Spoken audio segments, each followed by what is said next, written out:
Welcome, dear friends. Here we are, another week, another study of the Spiritist Magazine.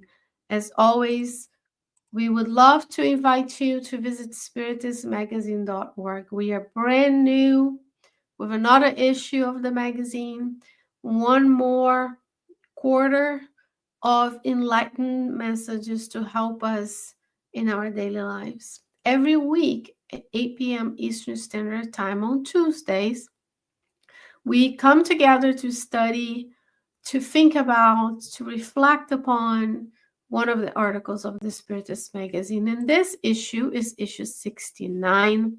And the issue is the most beautiful one. Beautiful messages allowing you and I to reflect upon our relationship between the two realms, our impact in the world, and how the world could be a better place just because we are here and we're choosing to do the good. You are here choosing to study and listen to Kardec Radio, which is a beautiful decision of yours. Every single minute counts, as we saw last week.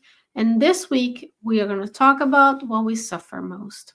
Dear friends, we are undergoing planetary transition. What does that mean? First and foremost, we have to go back to the Gospel according to Spiritism, chapter 3. In chapter 3 of the Gospel according to Spiritism, the spirits bring to us the different types of planets that exist in the universe. Our planet is a planet of trials and expiations, undergoing planetary transition for the past few decades into a world of regeneration. As part of that transition, we are seeing what we're seeing around us. People choose different things. Societies and nations choose their path. And the beings that live on this Mother Earth ship are also making their decisions. And we are hoping that with the study of the Spiritist Magazine, we can improve our lives, improve our moral development, evolve as a spirit to align with the progress that Earth is making into a world of regeneration. Not yet there, but there. So today, we might look around and see a lot of suffering, a lot of different problems around the world. But we are sure of one thing, friends. Jesus is at the helm. That He's at the helm of our lives. He blessed us with His presence on the earth over 2,000 years ago to bring us the good news. The promised consoler is here in the form of Spiritism, and His spirits of goodness travel all throughout the earth, helping those who are in need, including you and I. We have our mentors and guides assigned to us, and they're there as our personal trainers of the soul to allow us to be together. Today, they inspired you to be here, to be listening to this, and they always inspire us to do the good. So what are we suffering most these days? So this message is from the book, Steps of Light, by several spirit authors through the mediumship of Francisco Candido Xavier. The book is translated, not yet in English, and that's the beautiful thing about the Spiritist Magazine. You get first-hand access to many, many messages that have never been in English before, right here. You would have to know of Portuguese or run through those messages through Google Translate, for example, but you still don't have the fine touch of the humans to translate the messages for Kardec Radio.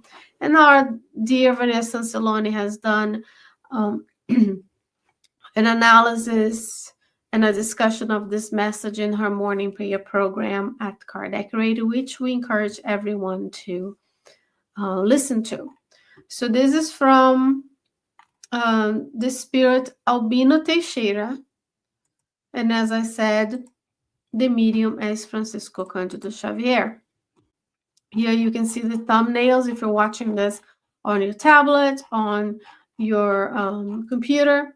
I am scrolling up and down, showing the people the different thumbnails of the magazine. So now we're going to have to go back to the message. What we suffer the most. What do you suffer the most today? What is afflicting you? What is afflicting your family? Let's meditate upon why are those things present in our lives and how we can use them to our empowerment and growth. So he says, Albino Teixeira says, what we suffer most in the world,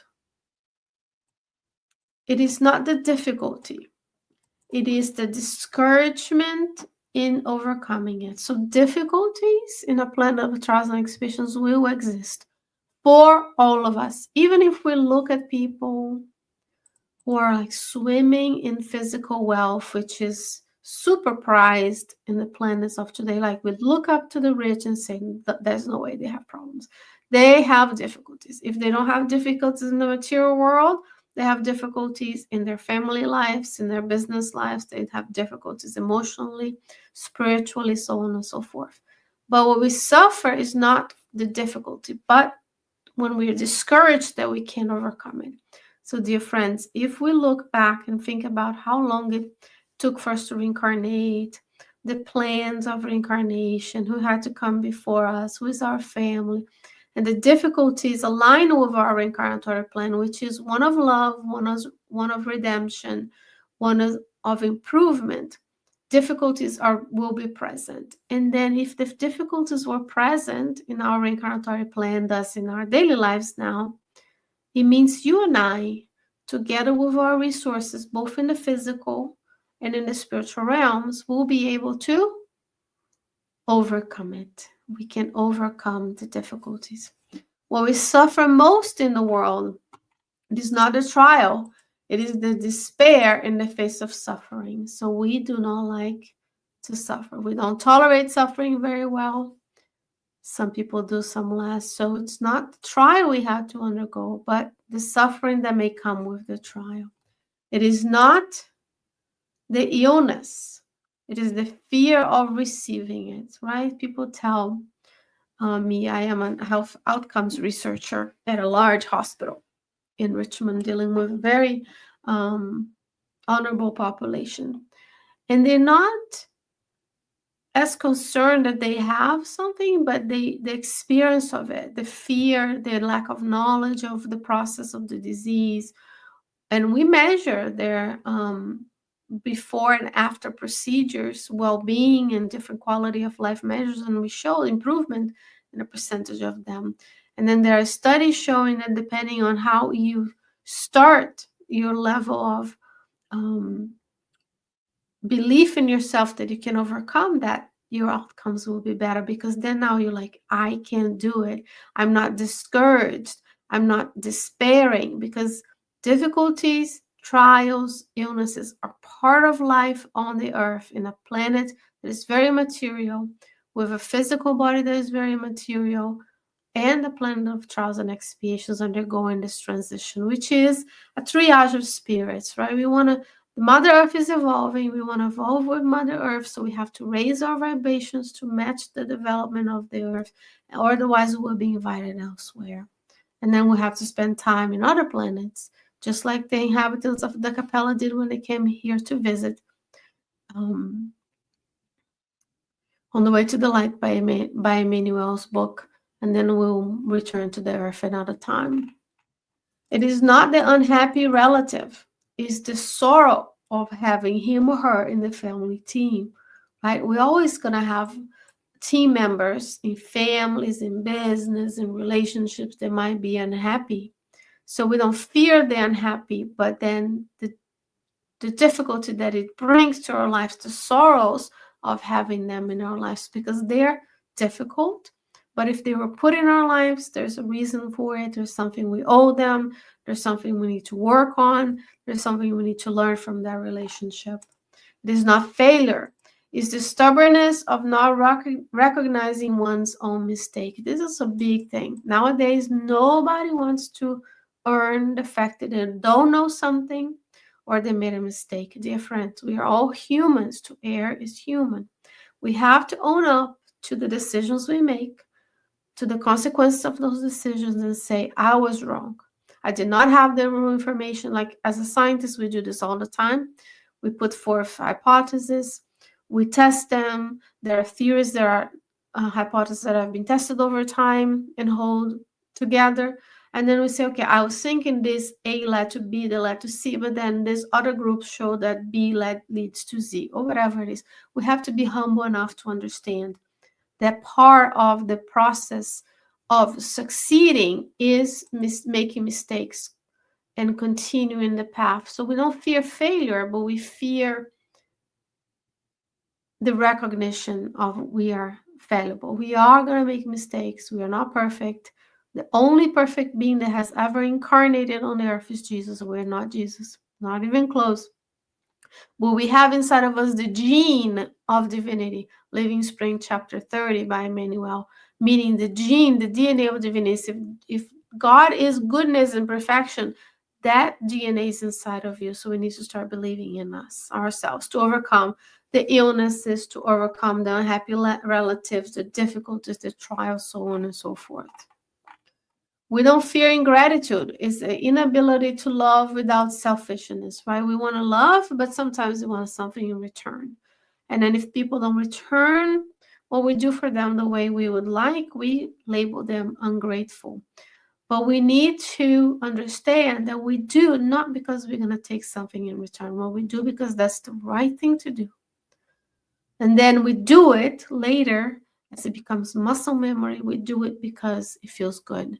We do it because it's in our nature to do good. Jesus never saw us as ungrateful for all that he has done and continue to do, and we are still lacking in following him, right? So he is seen us as the potential that we will one day be of us being a superior spirit. We don't suffer, what we suffer in the world is not one's own smallness. It is the revolt against the superiority of others. Dear friends, there are people more advanced than us. There are people who are coming behind us. This is not a competition. This is a complementary path that we take together. We need to understand that when we see someone who is ahead of us, it means they have had many lifetimes doing that. They have perfected their craft. And I'm not talking about physical things. Of course, if I see Chopin and I'm upset that he's superior to me playing and I can barely play a key of C by myself without losing myself in the piano, I need to understand they're superior. They've worked on it longer. They have many lifetimes of experience with that ability. I'm also talking about the spiritual abilities. When I see someone who is kinder, who is more understanding, who is more compassionate, I should not suffer with my smallness, but my revolt in understanding that there's people ahead of me. The same way that I look for them to being a model, to being a guide, to move on, there are others also who look at me and see me as a model where they want to follow. So I want to be a model of goodness. What we fear the most is not an insult, is wounded pride. It's not temptation. Is the voluptuousness of trying out their suggestions. So temptations are there. What are temptations? It's when I need to go to Spiritist Center, but then there's some barbecue that is better. There's some appointment that is better. When I am invited to volunteer with the homeless, but there's other things that my family would like to do. When I know that engaging in consumption of substances such as alcohol, tobacco, marijuana, and drugs is detrimental to my health, physical health, and aligns me with spirits of a lower nature, but I still cannot say no to my friends at the cocktail hour. So, dear friends, we're not being tempted, but we need to stop trying out the suggestions. The whole world is immersed in the mental images of one another. So the 8 billion incarnates, we're all thinking, we're all creating, we're all immersed in this mental matter, plus the spiritual beings that are around us, right? 3 or 4 per person. We need to stop trying out the suggestions that lead us to err. That includes the things that in the past were okay and now anymore. I have to be courageous to say, I need new friends.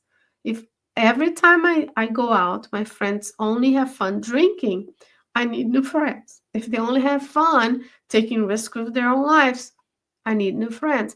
Those are not friends, by the way, but I'm just saying I need new companions. If every time they go out, they only want to get high, because a lot of people, especially the young ones, is this, or they only want to bully others on social media, and they want to gamble, they want to watch pornography, they want to drink, they want to watch murder stuff. I need no companionships. I need to prevent myself from trying out the suggestions, because that's how addictions work.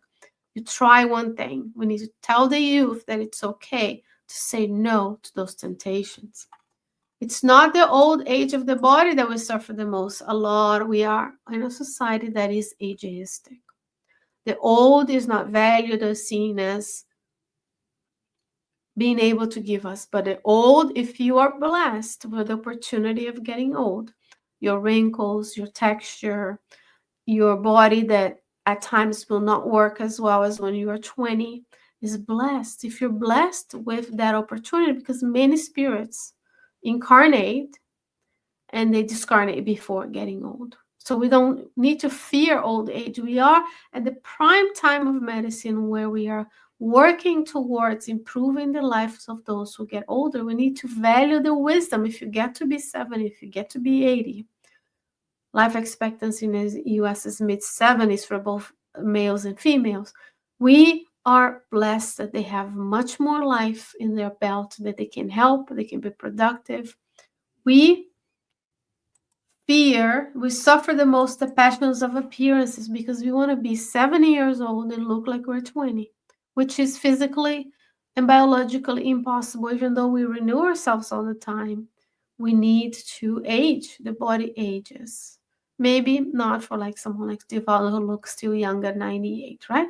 But the body will change. So we don't need to fear old age. We need to leave behind the passions of appearances. In many lifetimes, all we cared about was appearances, culture, fitting in.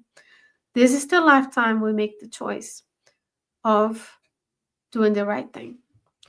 As it is easy to see in solving any problem, the worst problem is the burden of afflictions that we create, developed and sustained against ourselves. So, dear friends, know that you have the courage to overcome a difficulty, that you don't have to despair when a trial comes and suffer through the trial, that you don't have to fear if you are ill. You have to undergo that experience. It purifies the molecules of the paraspiritual body, allows you to go a specific process. We don't fear the unhappy relatives. Actually, don't want to be the unhappy relative, right? And having sorrows of having folks in our families. We wanted to recognize our mistakes and not fear failure and say, yes, I did this wrong. I reanalyzed it. I dissect out the process and see what went wrong, and I move forward. Do not revolt against the superiority of others. There will be others who are better than us at different aspects, and we are better than someone else relatively. Like we have more experience in a topic, so we are superior in quality of our work, for example. But don't fear, don't create this affliction of you're smaller than others. Do not allow our wounded pride to prevent us from taking criticism, because sometimes positive criticism, constructive criticism feels to us as insult, but it's our really pride, because we don't want to be wronged. We don't want to be having to do it again. Let's avoid temptation by reading our lives and our structures of life of the suggestions that lead us to try them out. Don't fear old age. Old age is blessed. Divaldo Franco is 98, doing so much good work, right? We want to be old. We want to have time in this lifetime to go through the experiences, to go through completing as many items as we can from our reincarnatory plans. So don't create afflictions. Do not develop and sustain them against your own self. Believe in yourself. Seek help. Call 988. Seek the help of a therapist. Talk to a friend. Go ground yourself in nature. Go volunteer. Stop taking and start giving to the world. Give freely. So freely you receive. That's what we do here at Kardec Radio. We freely give the gift of knowledge to you and I. So every week we can come together and study and learn. Please visit spiritistmagazine.org, download the newest issue, download the app, read it, analyze it, take it back to your family, take it back to your Spiritist center, and enjoy the blessings that the spirit mentors of the magazine of Kardec Radio had granted to us this opportunity. Dear friends, may you stay well, may you stay safe, and hopefully I'll see you next week. Bye-bye.